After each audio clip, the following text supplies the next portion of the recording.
Enfin, ça y est, je voudrais prendre quelques secondes pour vous applaudir.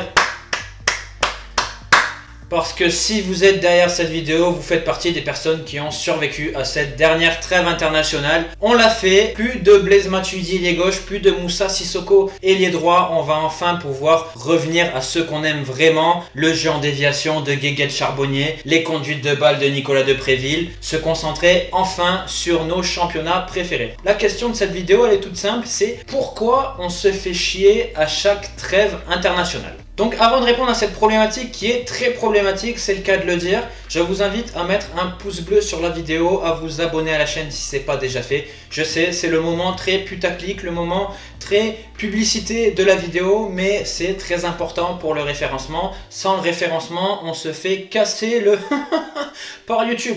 Donc je vous remercie par avance. On va pouvoir maintenant rentrer dans le cœur de la vidéo, à savoir les trêves internationales et cette souffrance qu'elles représentent pour chaque passionné de football. Donc, pour essayer de comprendre pourquoi on se fait chier à chaque trêve internationale, il y a deux angles pour moi à développer.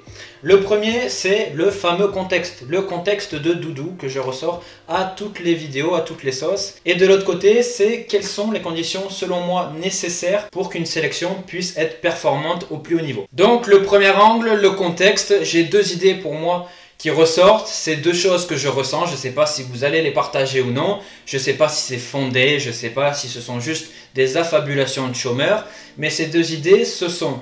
La première, c'est que j'ai l'impression que les clubs prennent de plus en plus d'importance au fil des années et empiètent de plus en plus sur les sélections nationales. À savoir que par le passé, je ne sais pas si c'est parce que j'étais jeune et innocent, mais j'avais l'impression qu'un joueur international dans un club, c'était avant tout une fierté pour le club parce que ce joueur-là, il allait pouvoir représenter le club au haut niveau et même derrière, un aspect un peu plus pervers, ça a quand même augmenté la valeur marchande d'un joueur de pouvoir représenter sa sélection et d'y performer. Aujourd'hui, j'ai l'impression que ces trêves internationales, elles sont très mal vécues par les clubs parce qu'on sait que les clubs maintenant, ils ont un poids financier, un poids sportif de plus en plus important et que ces trêves-là, elles représentent beaucoup de risques, notamment en termes de blessures, on l'a encore vu sur cette dernière trêve avec beaucoup de blessures et dans des saisons qui sont très compliquées pour les clubs avec beaucoup de matchs, beaucoup de compétitions, ajouter ces trêves internationales, ajouter ces sélections, c'est compliqué parce que ça rajoute des déplacements, ça rajoute des risques de blessures, ça rajoute de la fatigue et au final on a l'impression que les clubs c'est compliqué pour eux et j'ai l'impression aussi, j'ai beaucoup d'impressions, c'est que de plus en plus on se rend compte que des joueurs sèchent les trêves internationales. Alors soit il y a des faux forfaits, soit il y a même des accords qui sont passés entre les clubs et les fédérations pour mettre des joueurs au repos si jamais ils sont pas au top de leur capacité pour pas les mettre en danger et j'ai l'impression que ça c'était beaucoup moins fréquent avant et qu'un joueur à partir du moment où il était considéré comme apte il allait forcément en sélection parce que la sélection c'était vraiment le Graal ultime et c'était au-dessus des clubs et maintenant j'ai l'impression que c'est les clubs qui font vraiment leur loi par rapport aux sélections. Donc ça c'est la première idée et la deuxième idée c'est, alors là je pense que ça va faire peut-être un peu plus débat, c'est que pour moi le niveau global des joueurs, que ce soit en club mais aussi surtout en sélection, pour moi il a chuté et pour moi il y a quelques exemples évidents, c'est l'Argentine et le Brésil de 2006, d'il y a 15 ans. Si on les compare avec les sélections d'aujourd'hui, l'écart il est énorme et je pourrais citer ces deux exemples mais il y a plein d'autres exemples comme ça pour moi qui sont évidents, comme l'Angleterre, comme l'Italie aussi, où on voit vraiment qu'au fil des années il n'y a plus la qualité qu'il y avait par le passé et même sur un très court temps on voit que l'Espagne il commence à être dans un creux parce que les anciennes générations glorieuses ont pris leur retraite et que les nouvelles sont pas encore au niveau. C'est aussi le cas avec l'Allemagne.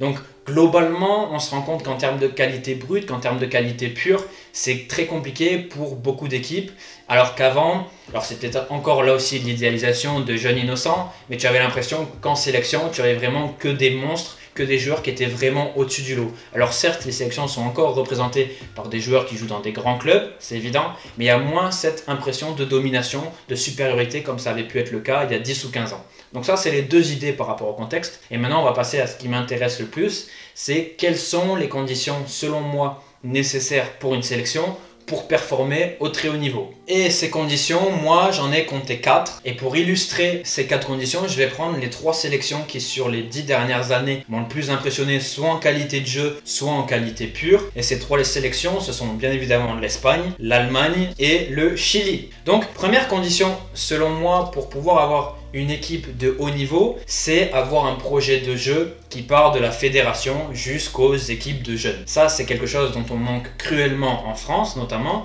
mais qui a été mis en place depuis des années en Espagne ou en Allemagne, qui sont les meilleures illustrations. Il faut savoir que l'Espagne, avant la génération dorée, avant 2006, c'était des équipes qui étaient très dures sur l'homme, c'était des joueurs rugueux, très physiques, mais qu'il y a eu un changement total au niveau de la fédération, au niveau de la formation, et que ça a conduit ces profils-là beaucoup plus techniques, beaucoup plus intelligents, comme l'étaient Iniesta, Xavi, qui n'auraient peut-être pas eu leur place 20 ans auparavant. Donc très important, c'est avoir un projet de jeu au niveau de la fédération qui va se transmettre au niveau de la formation des joueurs, mais aussi au niveau de la formation des entraîneurs. Et on est très bien placé pour en parler en tant que Français quand on voit nos fabuleux entraîneurs, comment ils sont formés, comment ils sont cadrés et à quel point à l'échelle européenne ils ne représentent rien si on accepte Zinedine Zidane et son succès au Real Madrid. Mais sinon, en termes de réputation, on est vraiment bidon sur l'échiquier européen. Donc ça, c'est très important. Voir le gap, on l'a encore vu avec la magnifique conférence de presse aujourd'hui de Toitoine Comboiré, le gap entre des pays qui forment des coachs comme on peut le voir en Espagne, comme on peut le voir aussi en Argentine où il y a une vraie culture, même si là c'est un peu différent, ça dépasse le cadre de la fédération, et ce qu'on peut voir en France. Donc vraiment avoir un projet de jeu qui se transmet au niveau de la formation des joueurs, mais aussi des entraîneurs. Ça, c'était le premier point.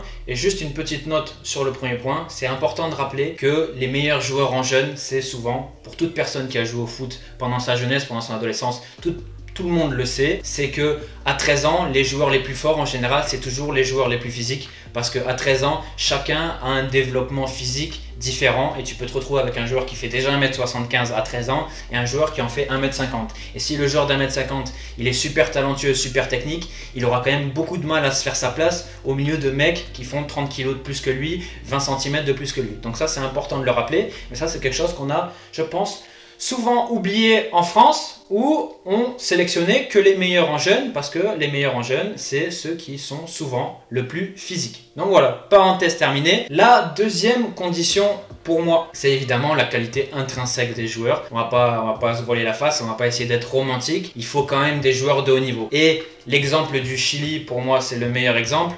C'est que si le Chili a pu marcher sur la dernière décennie, il y a plein de facteurs, mais il y a aussi le facteur clé qui est d'avoir eu une génération dorée qu'ils n'ont jamais eu par le passé. Ils n'avaient plus de grands joueurs depuis Zamorano et Salas, donc ça faisait presque 15 ans, 20 ans, et là ils ont eu des joueurs comme Alexis Sanchez ou Arturo Vidal qui sont devenus des top joueurs dans des top clubs mondiaux. Donc ça a permis de porter la sélection, et autour de ces joueurs-là, il y a aussi des joueurs qui ont fait une carrière en Europe, comme Aranguiz est en train de la faire, comme Claudio Bravo, comme Gary Medel, comme Mauricio Isla. Même si c'est des joueurs d'un niveau inférieur que Vidal et Sanchez, ça reste des joueurs qui ont fait leurs preuves en Europe, et ça a permis de construire cette sélection-là. Et ça, on l'a vu aussi avec l'Allemagne et l'Espagne qui ont pu triompher parce qu'ils ont eu la meilleure génération, l'une des meilleures générations de leur histoire. Donc ça, c'est le point évidemment très important, c'est avoir quand même la qualité pure pour pouvoir avoir une équipe de haut niveau. Donc ça, c'est le deuxième point. Le troisième point, pour moi, c'est un complément du deuxième. C'est que c'est bien d'avoir la qualité. On l'a vu avec l'Espagne en 2006, ils étaient attendus comme l'un des favoris de la Coupe du Monde parce qu'ils avaient énormément de qualité. Mais une qualité, on le sait en sélection, c'est des joueurs qui se voient très peu au cours de l'année. Donc, on ne peut pas être bon immédiatement. Une sélection, ça se travaille dans le temps. Il faut que ce soit durable parce que les automatismes, ils vont mettre du temps à être intégrés par les joueurs à partir du moment où tu te vois 3 ou 4 fois dans l'année. Donc, il faut de la patience, il faut du temps et il faut des joueurs du coup qui répondent présent sur un espace-temps assez long. Parce que l'équipe, le but, c'est qu'elle puisse arriver à maturité à 2, 4, 6 ou 8 ans. Ça a été le cas avec l'Espagne. Ils ont raté, entre guillemets, leur rendez-vous de 2006, mais ils sont arrivés au pic en 2008, en 2010 et en 2012 parce qu'ils sont arrivés à maturité et que ça a pris le temps nécessaire. Ça a été un peu le même cas avec l'Allemagne qui a tourné autour du pot pendant des compétitions et qui a fini par aboutir à une Coupe du Monde.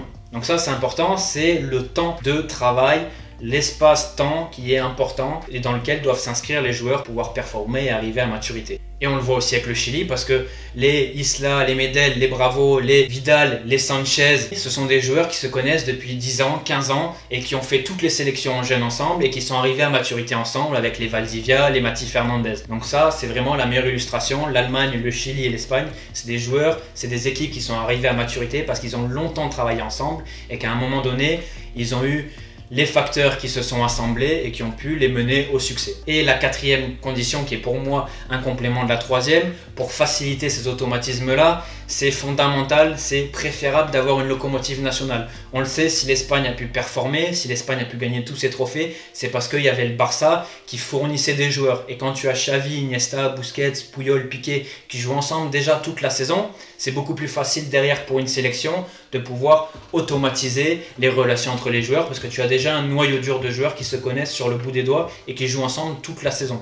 Donc ça, c'est très important et on l'a vu aussi avec l'Allemagne. Et du coup, pour moi, ça, c'est les 4 conditions nécessaires pour espérer avoir une équipe de haut niveau. Alors certes, la France a été championne du monde, mais on l'a vu, en termes de jeu, ça n'a quand même pas été la folie. Mais on se rend compte que par rapport à ces 4 conditions-là, la France, ils en cochent déjà une avec une génération en termes de qualité qui est de très haut niveau et une durabilité dans le temps parce que c'est une génération qui travaille ensemble quand même depuis presque 2014 à quelques exceptions près et qu'elle a pu évoluer au cours du temps où elle était encore très jeune en 2014, elle était très immature et que même si maintenant en termes de jeu c'est moyen, il y a eu beaucoup d'automatisme, c'est une équipe qui évolue très peu, qui change par quelques touches, mais sinon dans le fond, dans le noyau, ça reste la même équipe et c'est pour ça qu'elle arrive à performer même si en termes de jeu c'est pas fou.